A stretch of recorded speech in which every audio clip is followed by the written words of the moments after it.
आज की डेट में वो एक यूथ आइकन है, हम सबके लिए एक एग्जाम्पल है। एडवोकेट होते हुए भी उन्होंने एस्ट्रोलॉजी को अपना प्रोफेशन बनाया हुआ है और बहुत ही बढ़िया कर रहे हैं इस क्षेत्र में। अब मैं आमंत्रित करने वाली हूँ मानवेंद्र रावत जी को, जो कि दिल्ली से आए हैं और यह अपनी भविष्यवाणियों के लिए बहुत ही फेमस है और आज ये मंगल ग्रह के ऊपर कुछ हमें बताने वाले हैं। बहुत बहुत धन्यवाद दीप्ति जी। आज का मंच संचालन, आपसे प्रोग्रामों में तो मुलाकात होती ही रहती है, पर पहली बार आज आपको संचालक के रूप में भी देख रहा हूँ, अच्छा लगा। सबसे पहले मेरे साथ आप सभी मिलकर एक बार जय घोष लगाएंगे। भारत माता के, भारत माता के, वंदे वंदे। सर्वप्रथम मंच पर आसीन परम पूज्य गुरुदेव डॉक्टर एच.एस. रावत जी को सादर प्रणाम करता हूं। मंच उपस्थित पूर्व सरकार में मंत्री उत्तराखंड में नंद किशोर जी, हमारे बीच में बहुत ज्ञानी प्रश्न कुंडली के बहुत अच्छे विशेषज्ञ पीपीएस राणा जी, और हमारे साथ में पत्रकार महोदय और मैडम साहिबा बैठी हैं, ज्योतिष से जुड़ी हुई हैं। मेरे समकक्ष एस्ट्रो राजेश शर्मा जी दिल्ली से, राजीव रंजन जी, अग्रवाल जी, कमल अग्रवाल जी, और भी जितने भी हमारे ज्योतिष भाई बहन मित्रगण यहाँ पर उपस्थित हैं, आप सभी को बहुत बहुत धन्यवाद देता हूँ कि आप यहाँ पर आए हैं समय निकाल करके। हमारे बीच में राजस्थान से दिलीप अवस्थी जी भी बैठे हैं। अभी इनका कार्यक्रम होने जा रहा है 20 और 21 अप्रैल को द्वारका गुजरात में। बहुत अच्छा कार्यक्रम कराते हैं, अगर आप जुड़ना चाहें तो उनसे संपर्क कर सकते हैं। और इस कार्यक्रम के आयोजक, जो पहला प्रथम एक दिवसीय ज्योतिष महाकुंभ एवं सम्मान समारोह का जो आयोजन सत्यमेव उपाध्याय जी के द्वारा आज यहाँ पर किया जा गया है, हम सबको ग्वालियर शहर में एकत्रित किया गया है, उनको भी बहुत बहुत बधाई देता हूँ। पहला है इसलिए आज के इस प्रोग्राम से अनुभव तो मिलेगा ही उनको, क्योंकि पहले प्रोग्राम में जो त्रुटियां रह जाती हैं उनको दूसरे तीसरे और प्रोग्रामों में उनकी भरपाई कर दी जाती है। तो पहला प्रोग्राम है, सफलता की ओर जा रहा है। अब थोड़ा ध्यान के साथ में मुझे सुने, और किताबों का जो वितरण है मैं ये बोलूँगा कि थोड़ी देर में करें तो ज़्यादा उचित रहेगा, ताकि सबका कंसंट्रेशन मेरे साथ में बनेगा। तो आपका ध्यान, मेरा ध्यान जब एक दूसरे के प्रति एकत्रित होगा तो हम कोई एक नए विचार को यहाँ पर रख सकते हैं। क्योंकि हमारे सामुद्रिक शास्त्र के अंदर ये बताया गया है कि एक अच्छे ज्योतिषी को एक अच्छा आचरण करना बहुत जरूरी है। एक ज्योतिषी को कभी भी वहाँ प्रेडिक्शन नहीं करनी चाहिए जहाँ हास्यास्पद माहौल बन रखा हो, जहाँ पर लोग हंसी मजाक कर रहे हों, जहाँ पर एक अलग मूवमेंट बना हुआ हो। क्योंकि कई बार हम होते हैं एयरपोर्ट पर, रेलवे स्टेशन पर या ऐसे सभागार में, तो लोग कह देते हैं देखना पंडित जी जरा हाथ देखना, या देखना एक बार कुंडली क्या चल रहा है। तो हम नहीं देखते, देखना भी नहीं चाहिए। जब तक आप अपने स्थान पर ना हो तो आपका ध्यान नहीं लग पाएगा। वारा मिहिर जी आचार्य जी भी यही कहते हैं कि एक अच्छे ज्योतिषी को एक अच्छे व्यवहार के साथ आचरण करना होता है। दोस्तों, ज्योतिष एक प्रॉपर विज्ञान है, इसमें किंतु परंतु तो है नहीं। दीपक के भांति आप किसी दूसरे व्यक्ति को प्रकाशित कर सकते हैं। जिस प्रकार से दीप से प्रकाश निकलता है, ऐसे आप वो माध्यम होते हैं। बेसिकली आप हमारे और भगवान के बीच में अगर कोई कड़ी का काम करता है तो मेरी समझ में एक ज्योतिषी करता है, क्योंकि वो ब्रह्म ज्ञानी होता है। वो सौर मंडल को स्टडी करता है और गोचरीय स्थिति से आपको अवगत कराता है। हमारे जीवन में जो भी घटनाएं घटित होती हैं वो होती तो प्रभु इच्छा से हैं, हमारे पिछले जन्मों के कर्मों के आधार पर होती हैं। पर ईश्वर उनको जब हमारे साथ में घटित करते हैं तो वो ग्रह कुंडली वो माध्यम होती है जिसके द्वारा हम अपने भूत वर्तमान और भविष्य को समझ पाते हैं। हम कहते हैं कि हमारे साथ तो इतना बुरा हो गया, पता नहीं हमने ऐसा क्या किया था जो भगवान ने हमें ऐसी सजा दी। ऐसा नहीं होता। हमारी कुंडली में कोई ग्रह की टावर कमजोर हुई होगी, या कोई ऐसे शनि राहु केतु या कोई क्रूर वक्र मारक या किसी मार्केश की दशा ऐसी आई होगी जो उसने हमारे को कमजोर किया। दोस्तों, इसलिए जब भी आप प्रेडिक्शन करें तो उस समय पर आपका एनर्जी लेवल बहुत अच्छा होना चाहिए। जब आप अपने स्थान पर बैठें तो एक अच्छे ज्योतिषी को एक अच्छा आचार्य यानी कि उसको अच्छे मंत्र जाप आने चाहिए, उसके कंठ के अंदर सारे सूत्र होने चाहिए कि वो सामने वाले व्यक्ति को देख करके बता सके, और एक अच्छा साइकोलॉजिस्ट भी होना चाहिए, क्योंकि बिना साइकोलॉजी के आप एक अच्छे ज्योतिषी नहीं बन सकते। सामने वाले व्यक्ति को आप अगर प्रथम दृष्टांत में पढ़ लो आते ही कि ये व्यक्ति तो ऐसा लग रहा है, इसकी कुंडली ऐसी हो सकती है, तो वहां आपकी साइकोलॉजी काम कर रही है और उसके बाद आपकी कुंडली काम करेगी। अभी मेरे पास कल हमारे एक बहुत अच्छे शिष्य हैं, बहुत मानते हैं, उनको कुछ पीड़ा चल रही थी और किसी तीसरे व्यक्ति से उनको भय था, परेशानी थी, और वे पूछ रहे थे कि गुरुदेव मैं इस व्यक्ति से बड़ा परेशान हूं, अब आप ये बताइए कि इसके ग्रह कब कमजोर हो रहे हैं जो मैं इसके ऊपर हावी होने की कोशिश करूं। अभी तो ये मुझ पर हावी हो रहा है, तो क्या इसकी कुंडली भविष्य में ऐसी नजर आ रही है कि मैं इसके ऊपर अटैकिंग पोजीशन में आ जाऊं, और जब मैं इस पर कार्यवाही करूं तो ये मेरे सामने हाथ जोड़े। तो देखिए, एज एन एस्ट्रोलॉजर आपको ये प्रेडिक्शन करना होगा, ये देखना होगा कि सामने वाले व्यक्ति के ग्रह गोचर में कितने समय के लिए कमजोर हो रहे हैं।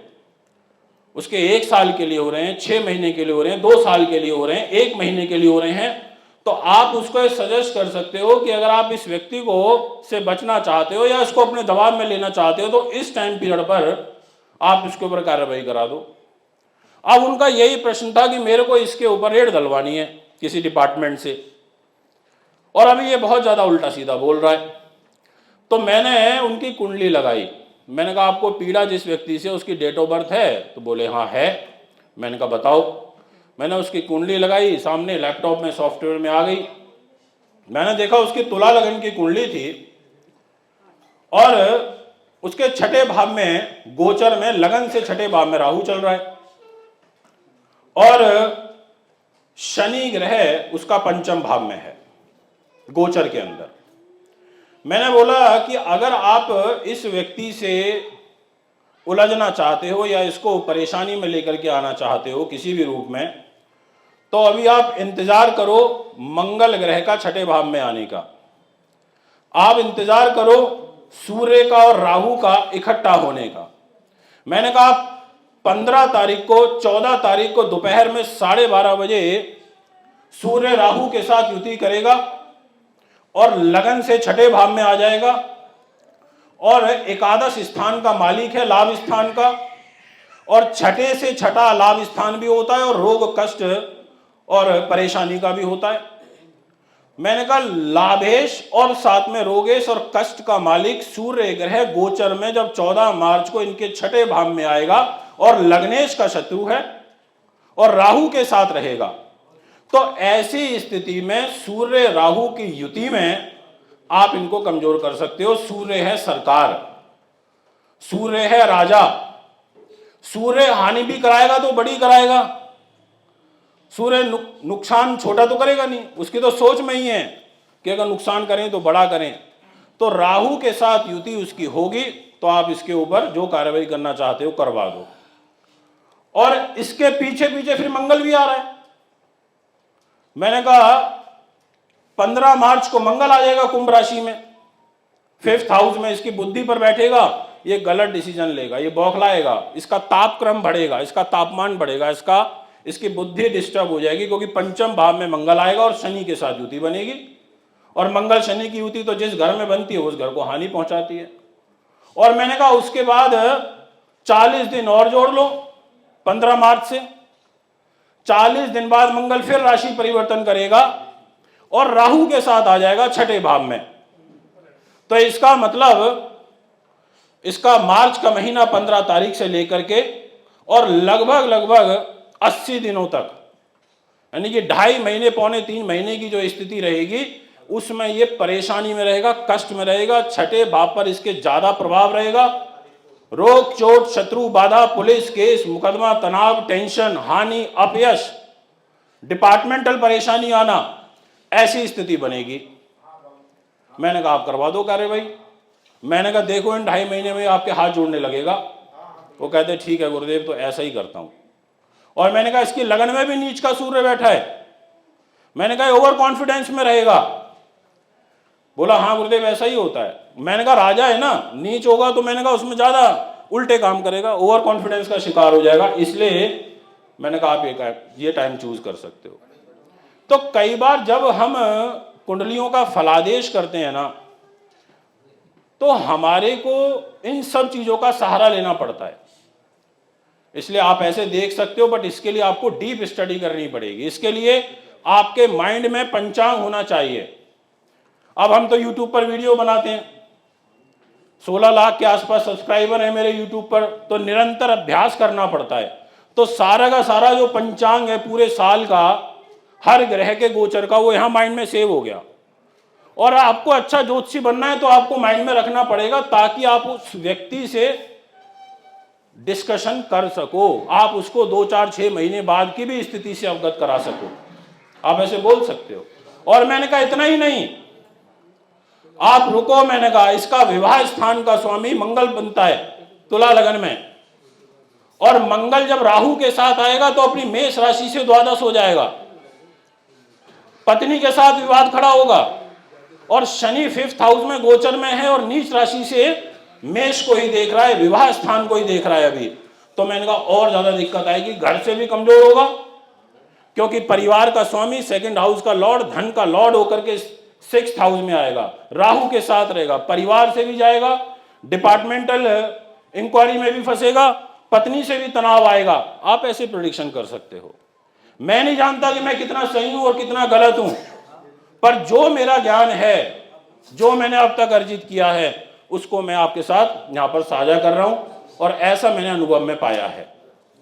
दोस्तों आजकल मैंने एक सीरीज शुरू की हुई है, और वो सीरीज है मेरी कि मंगल ग्रह, क्योंकि आज मुझे वो सीरीज कंप्लीट करनी है, कि मीन लगन के अंदर मंगल का 12 भावों में, और विशेष रूप से मंगलिक दोष के प्रभाव के बारे में। 12 भाव में तो समय लग जाएगा, इसलिए फटाफट मंगलिक दोष के बारे में चर्चा करूंगा कि लगन से, चतुर्थ से, सप्तम से, अष्टम से और द्वादश, इन जगहों से मंगलिक दोष बनता है, 5 जगहों से।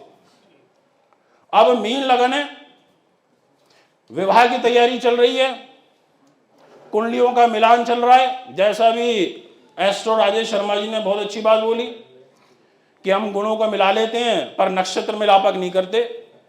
हम ये नहीं देखते कि लड़की की कुंडली में काकबंधा योग तो नहीं है, संतान बाधक योग तो नहीं है, बांझपन तो नहीं है, चरित्रहीन तो नहीं है, दरिद्र योग तो नहीं है। हम ये सब नहीं देखते। बहुत सारे ज्योतिषी गलती कर देते हैं, जिनको सिर्फ जो गुणों के एक्सपर्ट होते हैं। हमें नहीं देखते कि लड़के की कुंडली में कहीं नपुंसक योग तो नहीं है। हम ये नहीं देखते कि लड़का चरित्रहीन तो नहीं है, दोष आदि का योग तो नहीं है, धन हानि का योग तो नहीं है, भाग्य हानि का योग तो नहीं है, मृत्यु योग तो नहीं है, कहीं लड़की विधवा हो जाए। हम ये सब चीजें नहीं देखते, ज्यादातर गुणों को मिलान कर देते हैं।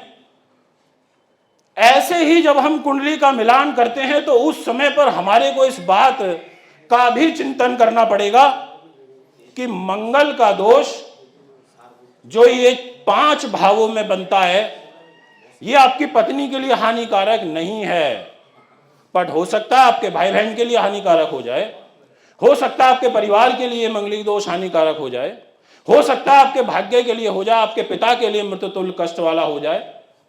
तो आपको ये भी यहां पर देखना पड़ेगा, और आपके सामने एक नया विचार निकल के आएगा कि एक मंगल, वही मंगल लगन का बैठा हुआ व्यक्ति को अथाह ताकत दे रहा है, अथाह साहस दे रहा है, और वहीं उसकी दृष्टियां सामने वाले व्यक्ति को डैमेज कर रही हैं, उसको हानि पहुंचा रही हैं। अगर आप इस दृष्टिकोण से देखोगे, सोचोगे, तो आपका प्रेडिक्शन बहुत जबरदस्त 100% सत्य होता हुआ नजर आएगा। जैसे अब आपकी मीन लगन है, लगन के अंदर मंगल बैठ गया, मंगलिक दोष तो बन गया, पर एक परिवार को लेकर के सेकंड हाउस का लॉर्ड है और भाग्य का लॉर्ड है, इन दो स्थान का स्वामी होकर के बैठा है। मेष राशि से द्वादश बैठा है, धन की हानि कराएगा, पर मित्र राशि में मीन में बैठा है, आपके साहस पराक्रम को जबरदस्त रखेगा। आप डेयरिंग पर्सनैलिटी के हो जाओगे, आप जल्दी से डरोगे नहीं, विद्वान भी रहोगे। और पिता का मालिक होकर के ये लगन में बैठा है, ऐसे व्यक्ति के पिता भी महान होते हैं। पर इसकी जो दृष्टि जाएगी चौथी, वो मिथुन राशि पर होगी, मां के लिए कष्टकारी हो जाएगा, माता के स्वास्थ्य के लिए कष्टकारी हो जाएगा। इसकी जो दृष्टि जाएगी आपके दाम्पत्य जीवन के घर में, तो ये मैरिज लाइफ को खराब करेगा, शत्रु राशि को देखेगा, बुध की राशि को देखेगा। आप बोल सकते हो कि भाई मैरिज लाइफ में डिस्टर्बेंस रहेगी। जो व्यक्ति बहुत ज्यादा डेयरिंग होगा ना, उसका निजी जीवन कष्ट में रहेगा, क्योंकि वो समझेगा नहीं ज्यादा किसी को। ऐसा होता है। आप एक रिसर्च करके देखना, आपके पास जितनी भी कुंडलियां आती हैं आगे से, अगर आपको लग रहा है ना कि इसका लगन का मंगल है और बहुत पावरफुल है, पर सामने इसकी दृष्टि जा रही है शत्रु राशि पे, तो आप बोलो कि भाई आपको दब के रहना पसंद नहीं है, आप अपनी पत्नी को दबा करके रखते हो। और ये नियम उल्टा भी है, अगर पत्नी की कुंडली में लगन में बैठा होगा तो ऐसे जातक कि क्या होगी, पत्नी डेयरिंग होगी और फिर पति उसका गुलाम बन के रहेगा। अब इसी प्रकार से इसकी जो दृष्टि जाएगी अष्टम भाव पर, वो भी ठीक नहीं है, आपके स्वास्थ्य के लिए ठीक नहीं है, कष्ट के लिए ठीक नहीं है। आप अपनी डेयरिंग पर्सनैलिटी से आगे चलते रहोगे, पर इसकी दृष्टि अष्टम भाव पे जाने के कारण आपको बाधाएं बनी रहेंगी, चोट वगैरह का जो खतरा है वो यहां पर बना रहेगा। यही मंगल आपका चौथे भाव में बैठा हो तो ऐसे व्यक्ति का अपनी मां के साथ 36 का आंकड़ा रहता है। आप बोलोगे कि भाई आपकी ना तो मां के साथ बनेगी, ना आपकी पत्नी के साथ या पति के साथ बनेगी, दोनों से गए। इधर पत्नी से कलेश हो रहा है तो मां से भी हो जाएगा कि तूने इसको ऐसे क्यों बोला, तुम इसको ऐसे क्यों कहती हो, तुम्हारे को क्या जरूरत थी ऐसे बोलने की, यानी कि दोनों तरफ से जाएगा।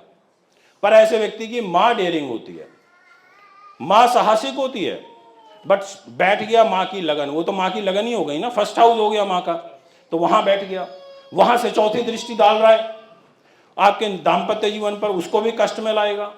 और उसकी जो दृष्टि जा रही है सामने सास के घर में, मित्र राशि पर जा रही है, धनु राशि पर जा रही है, तो यहां पर केवल इतना हो जाएगा कि जब ये मित्र राशि को देखेगा तो ऐसी स्थिति में आपकी मदर के साथ तो आपकी नहीं बन रही, पर आपकी सास के साथ बन जाएगी। कई बार ऐसा होता है कि हमारी तो सुनता नहीं, अपने इन-लॉज की सुनता है, ऐसा भी योग बनता है। और इसकी एक दृष्टि जाएगी बड़े भाई के घर में, पर वो उच्च राशि पे जा रही है, तो आप ये कह सकते हो कि भाग्येश होकर के ये बैठा चतुर्थ भाव में, पिता को लेकर के चतुर्थ भाव में बैठा, तो पिता के लिए भी ये ठीक नहीं है, पिता को भी कष्ट देगा, उनको भी बाधा देगा, और वहां से फिर ये दृष्टि डाल रहा है बड़े भाई के। तो आप बोलोगे कि बड़े भाई के लिए कंपैरेटिवली ठीक है, पर पिता के लिए ठीक नहीं है। इसी प्रकार से आपका यही मंगल सप्तम भाव में बैठ जाए तो हम बोलेंगे 7th हाउस का मंगल है, ये निजी जीवन के लिए कष्टकारी रहेगा, पर इसकी दृष्टि जा रही है आपके मान सम्मान के घर पर, मान सम्मान के लिए ठीक रहेगा। आप बोलोगे ये परिवार का स्वामी होकर के सप्तम भाव पर आ गया, अब मार्केश है, मार्केश होकर के पत्नी के घर में आ गया, पति के घर में आ गया, पति पत्नी में से दोनों में से किसी एक को मृत्यु तुल्य कष्ट दे देगा। जब भी मंगल की दशा आएगी तो आप बोलोगे परिवार में कष्ट होगा और पति पत्नी में किसी एक को हानि पहुंचेगी, ऐसा एक योग यहां पर निकल के आएगा। इसी प्रकार से इसकी जो दृष्टि कैरियर के घर पे रहेगी, कैरियर के लिए ठीक है, कंपैरेटिवली ठीक है। अब कोई ग्रह किसी शत्रु के घर में बैठे और वहां से अपने मित्र को घर को देखेगा तो बहुत अच्छा रिजल्ट तो नहीं दे पाएगा, क्योंकि वो खुद स्थान की हानि कर रहा है, वो उस स्थान में बैठा है जहां उसका बल कमजोर हो रहा है, बट वो जहां देख रहा है वो फिर भी सोचेगा मैं दूसरे शत्रु के मुकाबले इसको ज्यादा अच्छा रिजल्ट दे दूं, तो यहां पर कंपैरेटिवली रिजल्ट बेटर देगा। और एक दृष्टि इसकी अपने स्वयं राशि पर आ रही है, अपने घर को देख रहा है, मेष राशि को देख रहा है, तो यहां ठीक रहेगा, मतलब धन डालने की जरूरतें पूरी होती रहेंगी, एवरेज में पैसा वगैरह आपके पास आता रहेगा। पर सप्तम से अष्टम हो गया है तो यहां पर भी ये आपके लाइफ पार्टनर के स्वास्थ्य के लिए हानिकारक हो जाएगा, बट उसको मृत्यु तुल्य कष्ट नहीं देगा, बचा लेगा उस घर से, क्योंकि अपने घर को देख रहा है। इसी प्रकार से अष्टम भाव में बैठा है, तुला राशि में बैठा है, कष्टकारी रहेगा। ये यहां पर परिवार को लेकर के मार्गेश होकर के अष्टम भाव में चला गया तो ये ठीक नहीं है। तुला राशि के अंदर, पर इसकी उच्च दृष्टि बड़े भाई के घर में जा रही है, तो आप बोल सकते हो बड़े भाई बहन के लिए ठीक रहेगा। आप बोल सकते हो कि इसकी एक दृष्टि जा रही है छोटे भाई बहन के घर में, तो छोटे भाई बहनों के साथ में भी एवरेज रिलेशन रहेगा, बहुत ज्यादा अच्छा रिलेशन नहीं दिखाई पड़ता, आप ऐसे बोल सकते हो। इसी प्रकार से इसकी ये 12वें भाव में बैठ गया, अब 12th हाउस में बैठेगा, शत्रु राशि में बैठेगा, एक तरीके से शनि के घर में बैठेगा, तो यहां ये आपको कहीं ना कहीं उलझा करके रखेगा, और उलझा के रखेगा विशेष रूप से दो स्थानों को लेकर के, एक 6th हाउस और एक 7th हाउस। 6th हाउस पर इसकी दृष्टि आ रही है मित्र राशि में, सिंह पर, तो ये है कि शत्रु परेशान तो करेंगे पर आप शत्रुओं पर हावी हो जाओगे, बट ऐसे लोगों के शत्रु बराबर बने रहते हैं, क्योंकि कुंभ राशि और सिंह राशि आमने सामने हो गई, और जब ये दोनों राशि आमने सामने होंगी तो बाधाएं लगातार बनी रहती हैं, ऐसे लोगों को कष्ट बना रहता है। और इसी की ये अष्टम दृष्टि तो जाएगी दाम्पत्य जीवन के घर में, इसको भी ये परेशानी में लेके जाएगी, कष्ट की तरफ लेकर के जाएगी, ऐसा एक योग बनेगा। और इसकी जो चौथी दृष्टि जा रही है वो छोटे भाई बहनों के घर में जा रही है, यानी कि इस घर को भी ये यहाँ पर कष्ट करेगा। तो ज्यादातर क्या होता है, मंगलिक दोष का जब मैटर आता है ना, तो इसलिए हम भयभीत हो जाते हैं, पर हमारे को जो भय अपने अंदर उत्पन्न करना है वो इस चीज को देख करके करना है कि ये आखिर हानिकारक है कहां पर, इसलिए मंगलिक दोष का बहुत ज्यादा हुआ बना दिया जाता है कि ये किस पार्ट ऑफ बॉडी पर।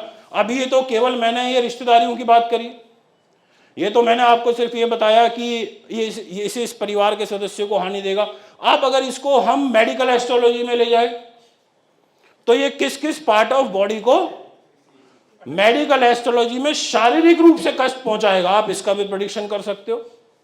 आप इसी को प्रोफेशनल एस्ट्रोलॉजी में ले जाओ तो आप ये भी प्रेडिक्शन कर सकते हो कि व्यवसाय में ये किस जगह पर आपको हानि पहुंचा सकता है। यानी कि एक ही ग्रह है, उसके फल एक नहीं अनेकानेक प्रकार के लिए जा सकते हैं अगर आप उस तरीके से स्टडी करते हो तो इसलिए दोस्तों आप सभी ने मुझे बड़े ध्यान के साथ में सुना, उसके लिए बहुत बहुत धन्यवाद। और मैं कहूँगा एसी थोड़ा सा तेज कर दें,